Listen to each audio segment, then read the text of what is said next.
Let's start with something simple that you probably already know, exponentiation. Suppose we have a number 2 raised to the power of 3. Do you know what that equals? Well, 2 raised to the power of 3 equals 8. Logarithms are quite similar to exponentiation, but instead of asking a question, what does this number raised to this power equals, they instead ask, to what power do I need to raise this number to get a specific result? Let's look at an example. We have log base 2 of 8 and we want to find its value. In order to solve it, we need to ask ourselves, to what power do I need to raise 2 in order to get 8? Well, if you raise 2 to the power of 3, we get 8, so 3 is the correct answer. Now on the screen you can see two formulas. The first one represents logarithms and the second one exponentiation. As you can see, they are quite similar. The logarithm simply asks the inverse question of exponentiation. I've also labeled the base, the exponent and the argument of the logarithm on the formula. Knowing these names will come in handy later. Now let's use this knowledge to solve few simple examples. Let's start with log base 2 of 16. To solve it, we need to ask ourselves, to what power do I need to raise 2 to get 16? 2 raised to the power of 4 equals 16 because 2 times 2 times 2 times 2 is 16. So our answer is 4. How about log base 3 of 9? Here we again ask ourselves the same question. To what power do I need to raise 3 in order to get 9? Since 3 raised to the power of 2 gives us 9, the answer to this logarithm is 2. The last example, log base 5 of 25. To what power do we need to raise 5 in order to get 25? To the power of 2, because 5 raised to the power of 2 gives us 25. What if the logarithm had a negative base? For example, log base minus 4 of 64. Well, that logarithm doesn't actually exist, since there is no power to which we could raise minus 4 in order to get 64. This is one of the base restrictions of logarithm. The base always needs to be positive. How about log base 1 of 5? This one also doesn't exist, because no matter what power we raise 1 to, we will never get 5. So to summarize, the base of logarithm has to be positive and it cannot be equal to 1. Last but not least, there is one more restriction, but this time it applies to the argument of the logarithm. It has to be positive. If we wanted to calculate, say, log base 3 of minus 9, we wouldn't be able to do it. There is simply no exponent we can raise 3 to in order to get minus 9. The logarithm has a base and an argument. The result we are looking for is an exponent. The logarithm asks a question. To what exponent do I need to raise the base to in order to get the argument? Every logarithm follows three simple requirements. The base must be positive, the base cannot equal 1, and last but not least, the argument must be positive.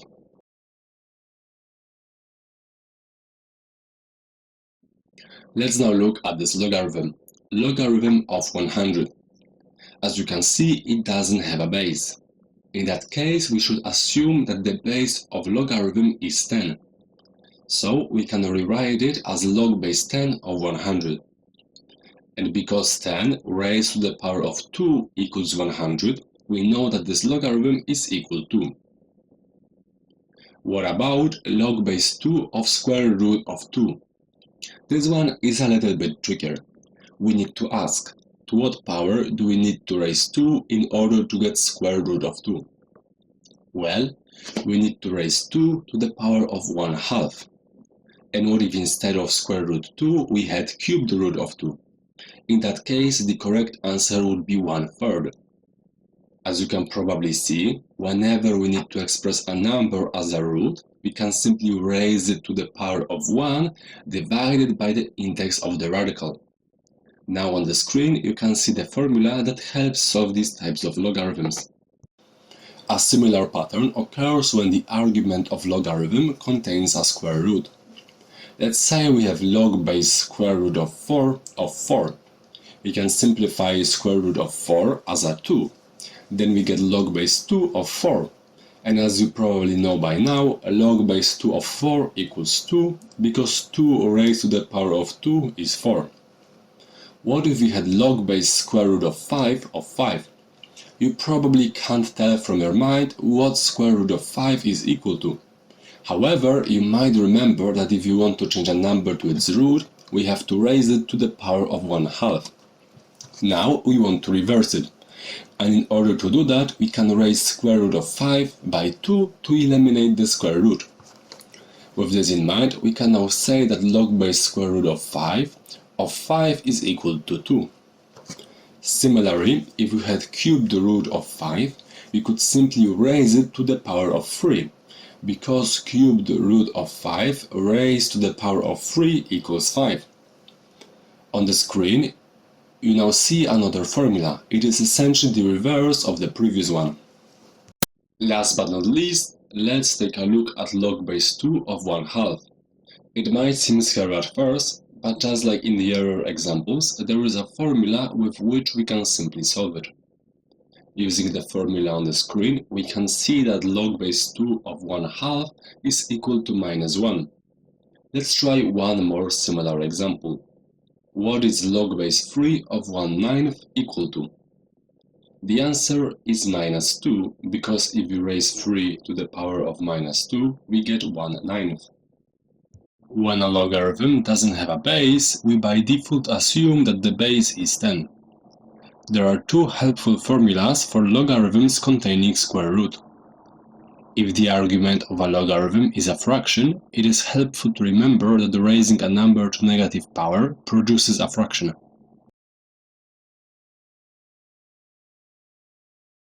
Now we are going to cover how to add and subtract logarithms. We can start by looking at this simple example. Log base 3 of 27 plus log base 3 of 9. Solving the first logarithm gives us 3, because 3 raised to the power of 3 equals 27. In the same way, we can solve the second logarithm to get 2, because 3 raised to the power of 2 equals 9. Therefore, we get 3 plus 2, and that equals 5. There is actually another way we can solve this expression, and you will see this method used much more often in different math tasks. At the beginning, we have the same thing. Log base 3 of 27 plus log base 3 of 9. As you can see, both of those logarithms have the same base. This means we can use a little trick here. Instead of solving each logarithm on its own, we can take the arguments of those logarithms and multiply them together. This gives us a single logarithm with base 3 and an argument of 27 times 9. 27 times 9 equals 243, so we get log base 3 of 243. 3 raised to the power of 5 gives us 243, so the answer is 5. Using this second method, we got the same answer as before. At this point, some of you might say that the first method seems easier, and for this particular example, it might be true. However, there are examples where the first method won't work, so learning the second one is very important. Let's look at this example, log base 4 of 42 plus log base 4 of 2. As you can see, there isn't an easy way to calculate the first logarithm. The second one is also a bit tricky, though some of you might have realized what it equals. Nevertheless, even if we calculate the second one, the first one will still give us a lot of trouble, unless we use the trick from earlier. As you can see, here again the logarithms have the same base. This means we can multiply their arguments together into a single logarithm. With this, we get log base 4 of 32 times 2. 32 times 2 is equal to 64, so we get log base 4 of 64. Now this is way easier. 4 raised to the power of 3 is equal to 64, so the value of that logarithm is 3. We are probably wondering, is there another trick for when we have to subtract logarithms? Well, of course there is. Let's look at this example. Log base 5 of 125 minus log base 5 of 25. When we are adding logarithms, we multiply their arguments. When we are subtracting, we instead divide their arguments. We can rewrite this as log base 5 of 125 divided by 25. It's worth noting here that the argument of the first logarithm is always divided by the argument of the second logarithm. 125 divided by 25 is 5, so we get log base 5 of 5 and that equals 1. Also, just a quick reminder that for those tricks to work, you need the logarithms to have the same base. Now comes the time for practice. On the screen you can see the formulas and a few examples. You can now pause the video and try to solve them by yourself, and in a few seconds I will show you the correct answers. Let's look at the first example. We see that both logarithms have the same base, so we can use the formula we learned earlier. This gives us log base 6 of 4 times 9, and after multiplying 4 times 9 we get log base 6 of 36.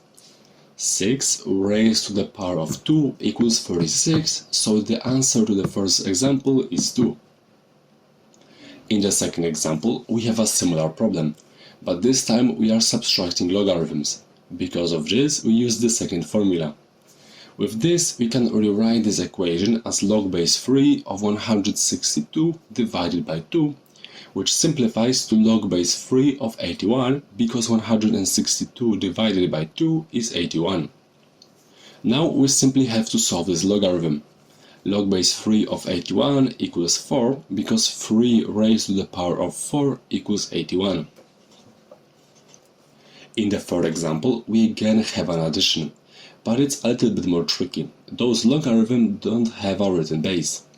You might remember from earlier that when a logarithm doesn't have a written base, we have to assume that the base of this logarithm is equal to 10.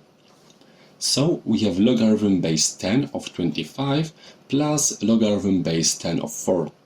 After applying the formula, we have log base 10 of 25 times 4, and 25 times 4 is equal to 100. This gives us log base 10 of 100, which equals 2.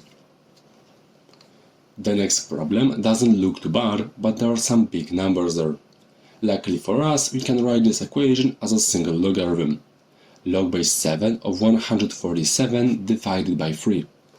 147 divided by 3 is equal to 49, so we get log base 7 of 49.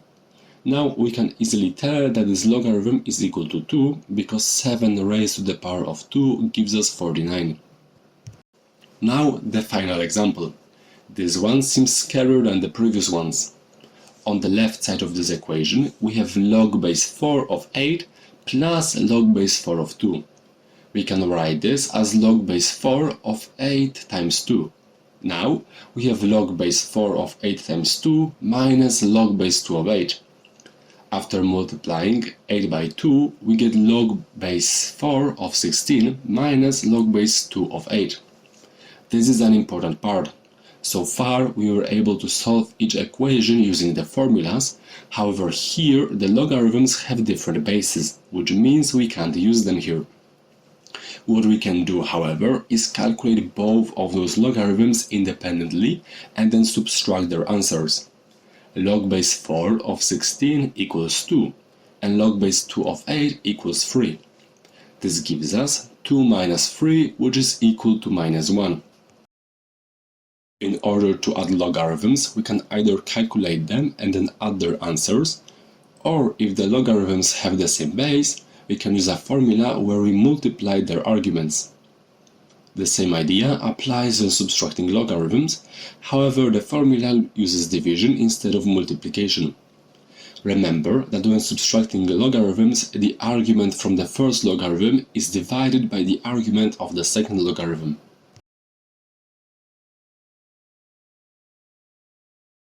The next thing we need to talk about is the power rule of logarithms.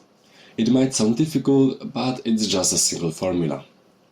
Let's say we want to solve 2 times log base 6 of 36. By now, you should know that log base 6 of 36 equals 2. This means we can rewrite this expression as 2 times 2, and that of course equals 4. However, there is another way to do this. Since we are multiplying the entire logarithm by 2, we can rewrite this expression as log base 6 of 36 plus log base 6 of 36. In the last section, we learned that when we are adding two logarithms with the same base, we can multiply their arguments under a single logarithm. That would leave us with log base 6 of 36 times 36. The expression 36 times 36 can be rewritten as 36 squared. But wait, if you look closely at this expression, you can see that the 2 that was originally in front of this logarithm is now in the argument of this logarithm as a power. And that's exactly what the power rule of logarithms is all about. Whenever we want to multiply a logarithm by a number, we can raise the argument of this logarithm to the power we are multiplying the logarithm by. Now let's finish evaluating this logarithm. 36 is just 6 squared, and raising that to the power of 2 gives us 6 raised to the power of 4. So the answer to this logarithm is 4. We've got the same answer as we did before. Let's now solve a few examples using the power rule of logarithms. You can see the formula at the top of the screen. Using the power rule of logarithms, we can rewrite the first expression as log base 3 of 9 raised to the power of 3. 9 is just 3 raised to the power of 2, so this becomes log base 3 of 3 squared, all raised to the power of 3. Since we have a power raised to another power, we can multiply the exponents to get log base 3 of 3 raised to the power of 6. And with that, we can easily say that this logarithm equals 6. In the second example, we can start by doing the exact same thing, applying the power rule of logarithms. Using it, we get log base 2 of 1/2 squared. 1/2 squared is equal to 1/4. So, to what power do we need to raise 2 in order to get 1/4? To the power of -2. The power rule of logarithms states that instead of multiplying a logarithm by a number, we can raise the argument of the logarithm to that same power.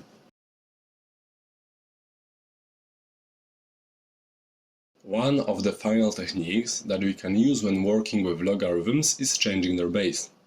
Let's look at some random example, log base 27 of 9. The formula for changing the base of logarithm is useful in examples like this, where you can't easily express the argument as a power of the base. So, how do we change the base of this logarithm? Well, it's actually quite simple. First, we have to think of a number that's going to be our new base. Our new base should be a number that can be easily raised to different powers in order to produce the base and argument of our original logarithm.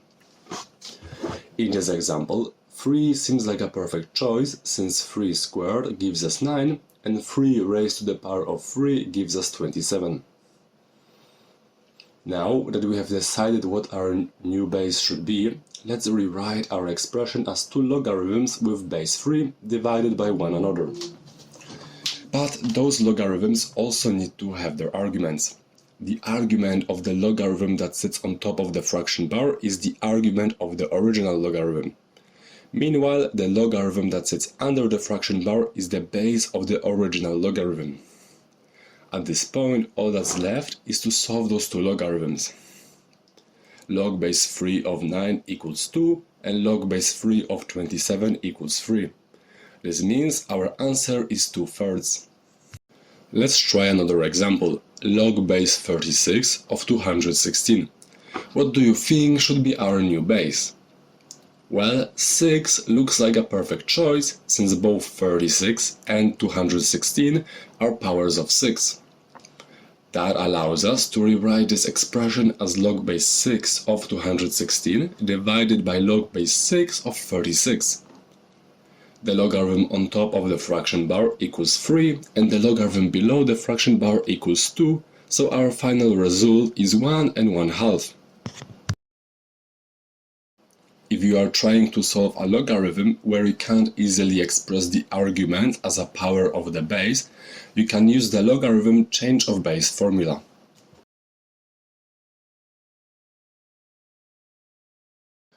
In more advanced math problems, you might encounter a number that is raised to a logarithmic power. For example, 2 raised to the power of log base 2 of 8.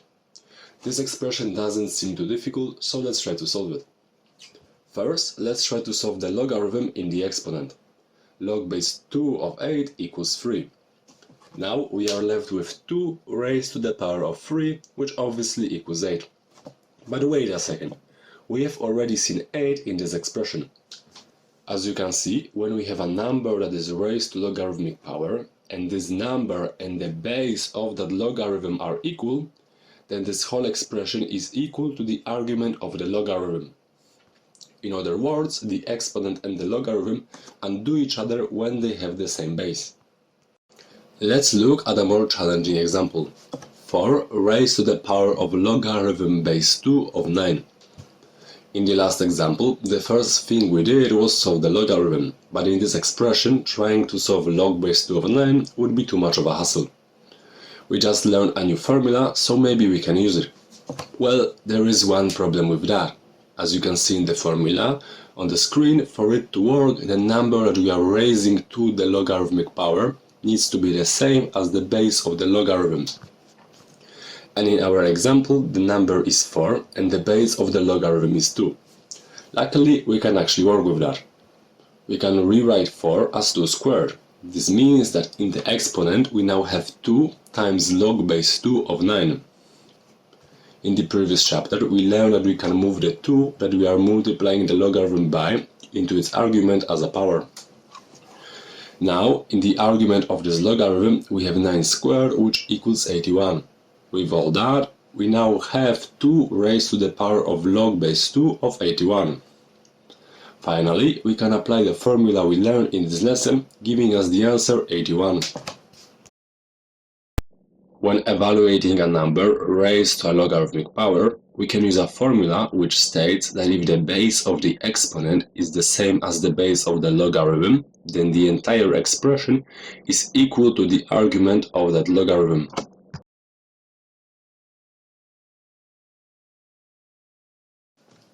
Now has come the time for practice. In mathematics, the best way to truly master a topic is by solving lots of problems.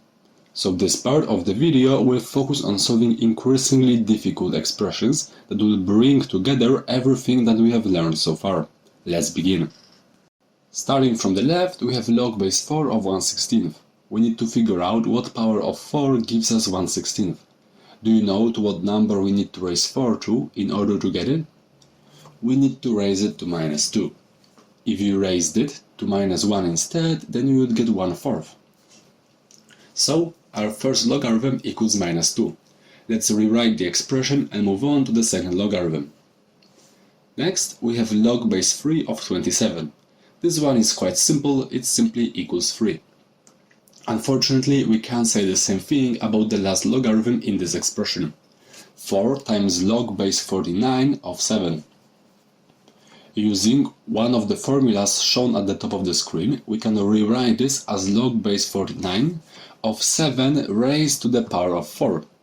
And 7 raised to the power of 4 equals 2401. Now we have -2 times 3 minus log base 49 of 2401. We can multiply -2 by 3 to get -6. Log base 49 of 2401 equals 2 because 49 squared equals 2401. With all of those changes, we now have -6 minus 2. Subtracting them gives us -8. In the second example, we need to first take care of the brackets. Inside the brackets, we have log base 8 of 4 plus log base 8 of 16. It can be quite hard to solve those logarithms separately. However, since they share the same base, we can apply here one of the logarithmic formulas. Using this formula, we can combine them into a single logarithm with base 8 and argument 4 times 16.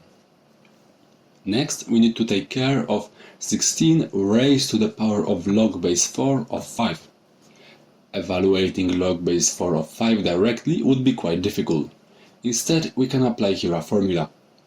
To do that, the base of the exponent needs to match the base of the logarithm. We can do that by rewriting 16 as 4 squared. Now, our expression becomes log base 8 of 4 times 16 multiplied by 4 squared raised to the power of log base 4 of 5. Let's multiply 4 times 16 inside the logarithm to get log base 8 of 64. Using the power of a power property, we can rewrite the exponential expression as 4 raised to the power of 2 times log base 4 of 5. Next, we can solve the first logarithm, as log base 8 of 64 equals 2. In the exponential expression, we can apply a formula to change 4 raised to the power of 2 log base 4 of 5 into 4 raised to the power of log base 4 of 5 squared, and 5 squared we can write as 25. With all of those simplifications, we now have 2 times 2 raised to the power of log base 2 of 25. Using the inverse logarithmic property, we know that 2 raised to the power of log base 2 of 25 equals 25. So we are left with 2 times 25, and that equals 50. In math textbooks, you will often see problems with logarithms and unknown variables. Let's look at this one. Knowing that log a equals 1/2 and log b equals minus 1/3, evaluate log square root of a times b. First, let's figure out the values of a and b. In the problem statement, all of the logarithms have unwritten base. This means that we have to assume that their base is 10. So, we can rewrite log a equals 1/2 and log b equals minus 1/3 as log base 10 of a equals 1/2 and log base 10 of b equals minus 1/3. In order to figure out what a equals, ask yourself, what do we get if we raise 10 to the power of 1/2? We would have 10 raised to the power of 1/2. We can figure out what b equals the same way. So b equals 10 raised to the power of minus 1/3. Now we can put those values into log square root of a times b. And also write that the base of this logarithm is 10. With those changes, we have log base 10 of square root of 10 raised to the power of 1/2 times 10 raised to the power of minus 1/3. 10 raised to the power of 1/2 times 10 raised to the power of minus 1/3 gives us 10 raised to the power of 1/6. Let's now get rid of this root. As you might remember, taking the square root of a number is the same as raising a number to the power of 1/2. Here we can do the reverse. Instead of writing square root, we can rewrite it as 10 raised to the power of 1/6, all raised to the power of 1/2. We can multiply the exponents by each other to get 10 raised to the power of 1/12. Now we have log base 10 of 10 raised to the power of 1/12. To what power do we need to raise 10 in order to get 10 raised to the power of 1/12? Well, we need to raise it to the power of 1/12, and that is our final answer to this problem. If log base 2 of 18 equals c, prove that log base 3 of 4 equals 4 divided by c minus 1. This is another common type of logarithmic problem. In those type of problems, you can almost always solve them by transforming one side of the equation. Let's try to simplify 4 divided by c minus 1. Using the information given in this problem, we know that c equals log base 2 of 18.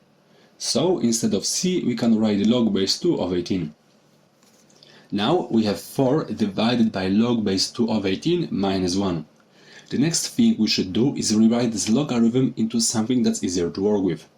Inside the argument of this logarithm, we can rewrite 18 as 2 times 9, and we can rewrite minus 1 as minus log base 2 of 2, because log base 2 of 2 equals 1. Now, under the fraction bar, we have two logarithms with the same base. Because we are subtracting them, we can use a formula. Using the quotient rule, we can combine them into a single logarithm. Log base 2 of 2 times 9 divided by 2. If we multiply 9 by 2 and then divide it by 2, we still have 9. After those changes, we have 4 divided by log base 2 of 9. Next, we can rewrite 9 as 3 squared. You might remember that when we multiply something by a logarithm, we can instead write it as an exponent in the argument of the logarithm. Here we can do the reverse. We can move the exponent 2 to the front of the logarithm. This leaves us with 4 divided by 2 log base 2 of 3. We can now reduce both 4 and 2 by 2. For a second, let's look back at what we are trying to prove. We have to prove that log base 3 of 4 equals 4 divided by c minus 1. We have managed to simplify 4 divided by c minus 1 into 2 divided by log base 2 of 3. And all that's left to do now is to change it into log base 3 of 4. As you can see, our logarithm has the wrong base. Let's change that using a formula. Our new base needs to match that of log base 3 of 4, so our new base should be 3. Using the change of base formula, we get 2 divided by log base 3 of 3 divided by log base 3 of 2. Log base 3 of 3 equals 1. So we have 2 divided by 1 divided by log base 3 of 2. Dividing by a fraction bar is the same as multiplying by its reciprocal. So we can rewrite this whole expression as 2 times log base 3 of 1. Dividing this logarithm by 1 doesn't change anything, so we just have 2 times log base 3 of 2. We are so close, we just need to use one more formula that we have already used in this example. We need to move the 2 from the front of this logarithm into its argument. This gives us log base 3 of 2 squared. 2 squared equals 4, so our final result is log base 3 of 4. And that's exactly what we wanted to show. We have proven that log base 3 of 4 equals 4 divided by c minus 1.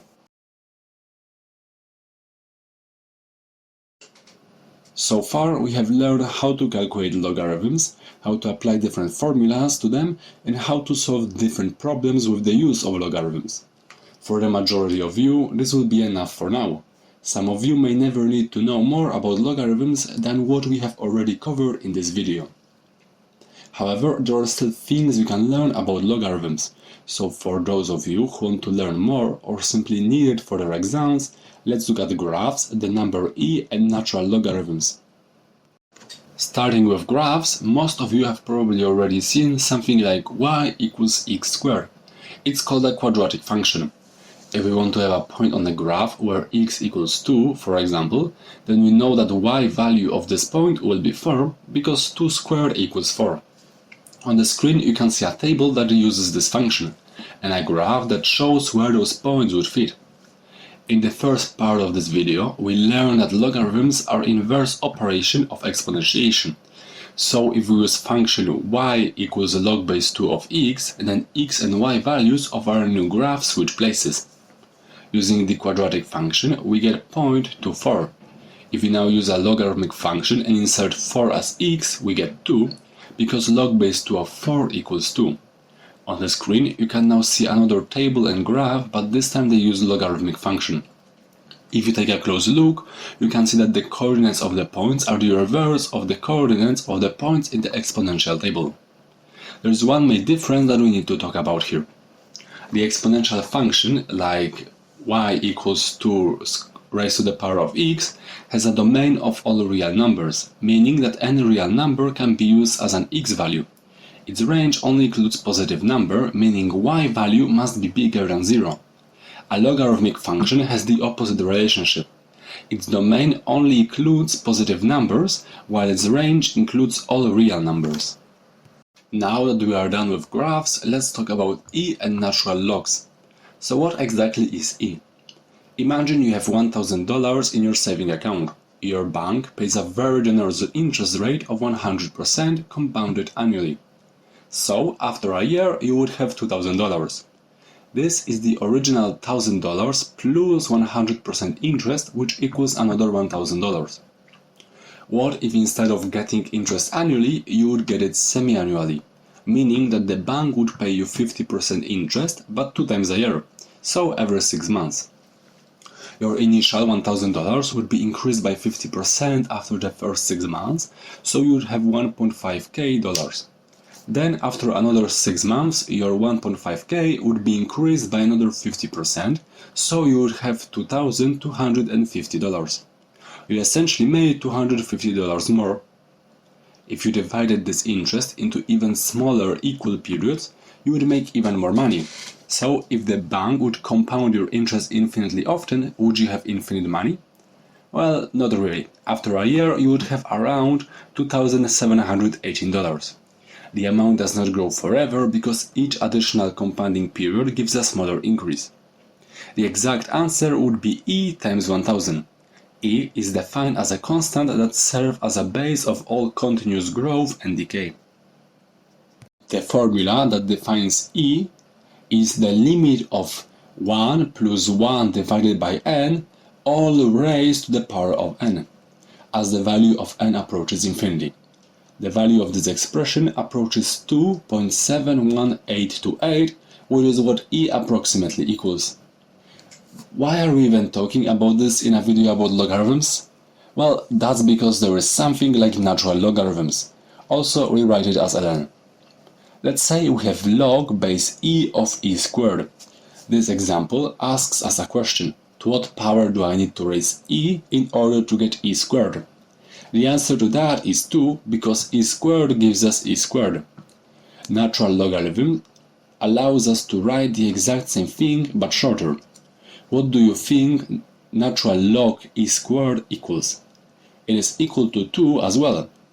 Natural log is essentially a logarithm with unwritten base e. It's worth noting here that natural logarithm always has base e. Let's look at a few more examples. Natural log of e raised to the power of 5 equals 5. Similarly, the natural log of e raised to the power of 8 equals 8. But what about natural log of 1?